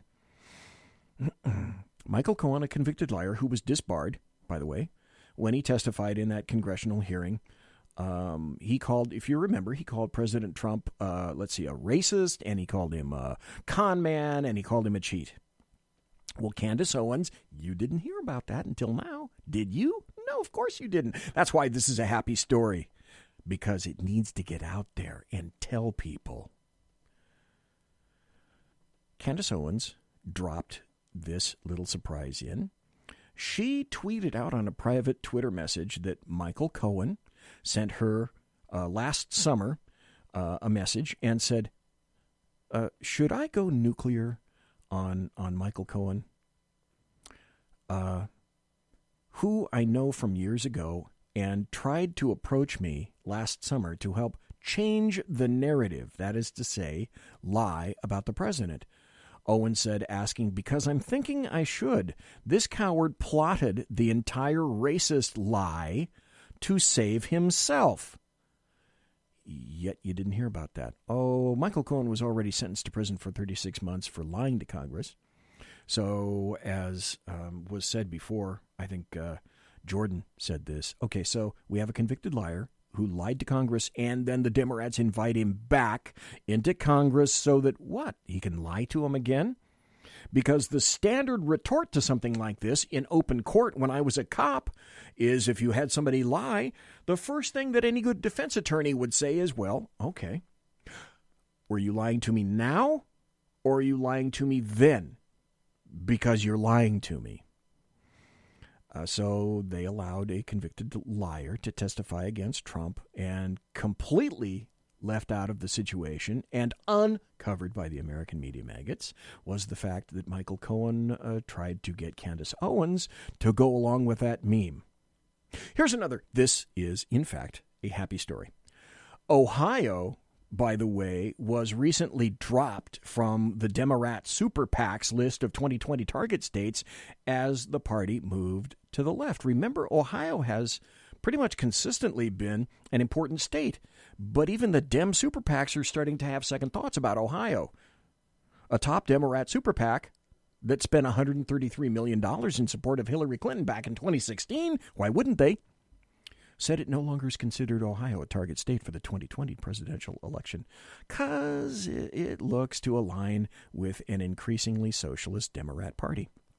In a memo, Priorities USA, a moneyed super PAC that supported both President Barack Obama's 2012 re-election campaign and Clinton's 2016 run for the White House, downgraded Ohio's importance and labeled the state a GOP watch. Along with states Texas and Ohio. I think that's kind of a happy story. Here's another one that just came out. And every once in a while I talk to you folks about Schadenfreude. And if you're not aware of Schadenfreude, I'm certain you're aware of hypocrisy. But Schadenfreude, go to your favorite search engine and look it up. This is like a big building with a lighted neon sign on it, screaming in the dead of night, Schadenfreude are us. Because I love this. Were you aware of gradations? Well, BZ, what are you talking about? Will Smith, the actor, Will Smith now is catching crap for, and this is a visual, for air quotes, colorism after he was cast as Venus and Serena Williams' father. Okay, Will Smith, let's see. Will Smith, I think he's an actor, isn't he? So he's catching crap for what? What are you talking about, BZ? I don't quite get what you're saying yet. Will Smith is catching serious backlash over colorism for his lighter skin tone after being cast as Richard Williams, father of famed tennis stars Venus and Serena Williams. According to a report from Deadline, Smith is going to play Richard Williams in the upcoming film King Richard. And that's based by another script. The film is going to tell the story of the 77-year-old dude who was the father of Venus and Serena, who, despite having apparently no tennis experience whatsoever, he overcame a ton of hardships and a bad past, and he raised and coached what became two of the greatest tennis stars to ever play the game. Both chicks, both black. But according to Deadline, the question now about Will Smith is in the leftist community, and this is why they are such fucktards. Apparently, Will Smith is not black enough to play Richard Williams in the movie. And so leftists are hoisting leftists, essentially, hoisting each other on the petard of their own making. Here's something else you talk about. Now, wait a minute. BZ, are you trying to say that Will Smith is a sellout? That he would deign to play Richard Williams, who clearly is darker than he is, and he's apparently stealing a role from another black actor male who could play it much better than he could because he has darker skin?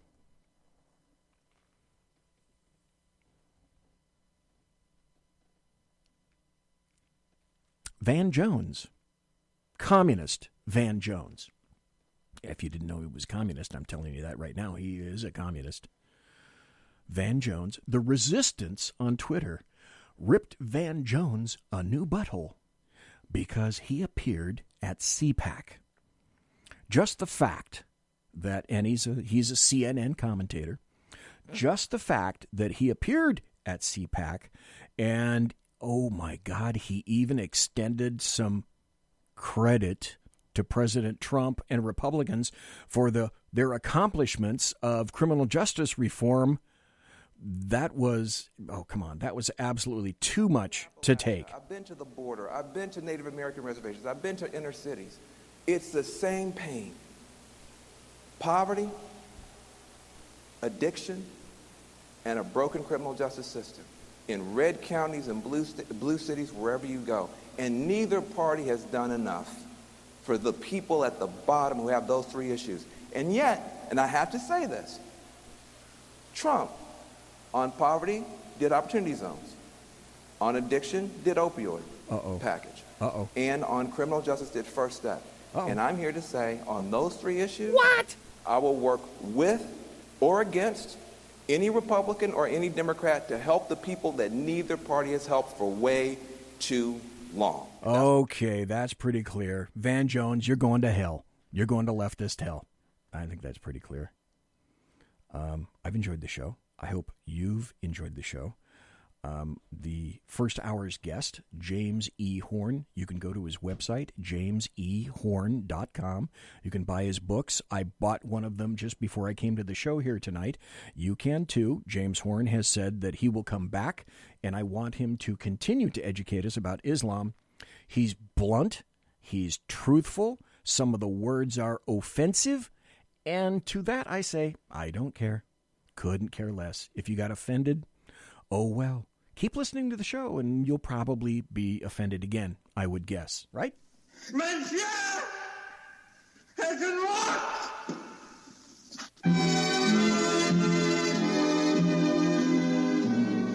We'll meet again. Boy, did I enjoy this show.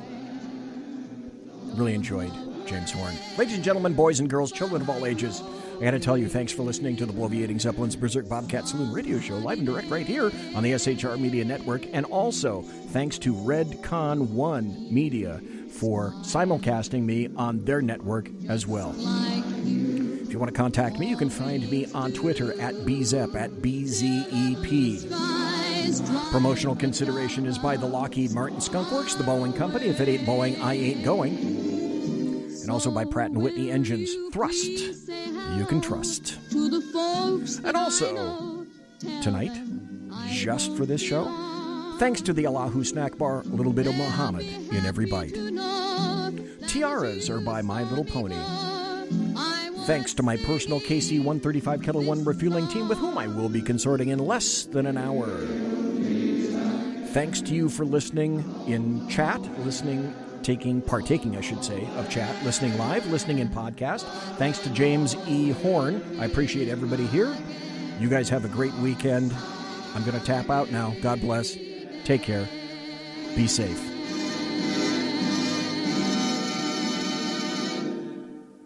Everybody quiet down now and get some sleep. Good night, everybody. Good night, Mama. Good night, Ben. Good night, everyone. Good night, Mama. Good night, Daddy. Good night, children. Good night, Daddy. Good night, Elizabeth. Good night, John Boy. Good night, Jim Bob. Good night, Jim Bob. Good night, Jim Bob. What's going on? I was asleep. What's everybody doing?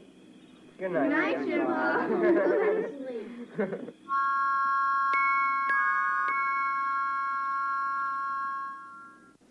Good night and good luck.